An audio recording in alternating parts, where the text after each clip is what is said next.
Hi, I'm Judi Cleary, and I'm a certified dementia practitioner, a licensed assisted living administrator, and a nationally certified activity director. And I've been working with people with dementia and Alzheimer's type dementia for over 25 years.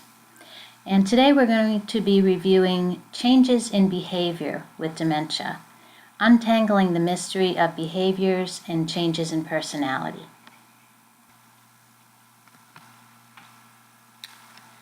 It's important to remember that dementia behaviors are coping behaviors. The person with dementia is trying to cope with something that's happening, but their brain isn't functioning in the way that it used to. And so they're acting differently than they normally would because they're coping with something that they aren't able to cope with in a normal way.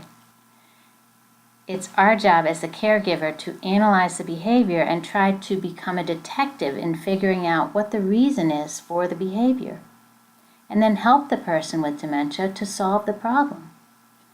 The person with dementia cannot learn new things or use judgment or reasoning to change the behavior, and so it's our job as the caregiver to do that extra work. It's also important to use the so what approach when there are behavior changes. For example, in this image, we can see what's happened here, and so we have to ask ourselves, so what? It's important to always ask, is this behavior going to hurt someone else or going to hurt this resident? And sometimes it's helpful to just say, so what? And decide, is an intervention needed? Or can we just accept that this behavior is a coping mechanism for something that's going on with the resident? We're going to think of some examples of behaviors that we might sometimes see as challenges. A person with dementia might accuse someone of something that they didn't do, or be angry or aggressive or suspicious towards someone. A person with dementia might dress inappropriately, such as wearing layers or wearing something that would normally be worn underneath the clothing on top of the clothing. Or a person might have only one shoe on or disrobe in a public area. A person with dementia might want to leave or go into areas that she or he shouldn't be in. A person with dementia might refuse assistance with toileting or go to the bathroom in places other than the toilet. He or she might refuse to bathe or refuse assistance with bathing, refuse to take medications or spit out medications or spit out food, touch others or touch themselves in ways that make other people feel uncomfortable, and say things that make other people feel uncomfortable. It's our job to think about the reasons why this person is exhibiting this particular behavior. We need to think to ourselves, why would someone behave this way? Why would someone be acting this way? Why would this person be doing this? And try to come up with a solution for that person that is not going to bring on that particular behavior that might be disruptive or difficult. Utilize perceptive understanding and reflections on the brain deterioration that you can see in this slide. Offer distractions, offer substitutions so that the behavior doesn't occur to resolve the challenges, rather than trying to change the person. So we're going to just review some of these behaviors and think about interventions that might work rather than trying to change the person. If someone is accusing someone, sometimes because that person isn't able to understand what the reality is of the situation, it's best to validate that person's feelings that something has happened that's wrong, and it's best to accept the blame and apologize, even though it might not really make sense in our reality. In that person's reality, we've done something wrong if we're getting an accusing type of comment. And so it might be best to say, Mary, I'm so sorry that happened to you. I'm sorry that you didn't get lunch today. I'm going to do something about that. I'm going to help you. Could I get you a snack right now? That would be a great way to deal with an accusing type behavior, rather than to say, yes, you did have lunch. I gave it to you. I saw you have it. That's not going to make that person feel better. we have to think about what would make me feel better if I believed that thing happened. And that's what we could do. We could call for help, we could go get some backup, we could take a report about that thing that's being accused. Think about dressing inappropriately. When someone is dressed inappropriately, there might be a reason why. And it might be because the person's too cold or too hot, or it might be because the person wants to have all of those items with her. It might be inappropriate for us what that person's wearing, but it might be perfectly fine to use the so what approach and just say, well, so she's wearing her slip over top of her skirt. So what? Is that really hurting anything? Is it worth getting the person upset to tell them that that's not appropriate clothing? Or is it okay to just let them wear the things the way they put them on?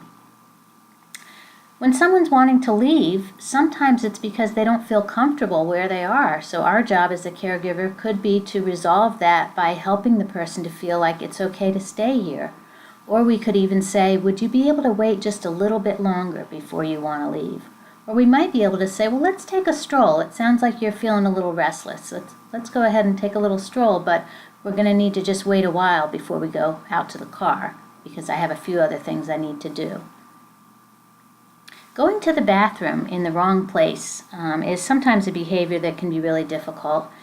And so as the detective, we need to think, why would this person be going to the bathroom in this particular location?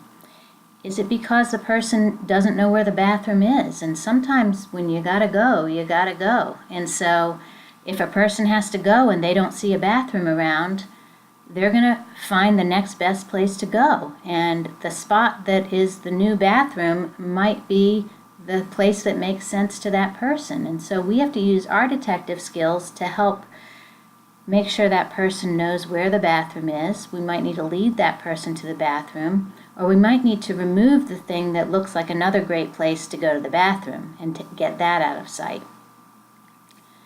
When a person refuses to bathe, we need to keep in mind that for this person, it doesn't make any sense whatsoever that some other person is trying to help with that very private activity of getting in the shower and disrobing and getting wet and getting cleaned. That's not something someone normally helps us with, and so it doesn't make any sense to that person sometimes to get help. And also, sometimes if someone can't remember when the last bath was, it doesn't make any sense to take another one because that person feels like, I don't need to take a shower, I'm perfectly clean, because that person doesn't realize how long it's been since they did have a bath or a shower, and that person also might not be aware of any odors or any things that would be causing them to need a bath or a shower. A person might refuse to take medications because it doesn't feel good to swallow those pills.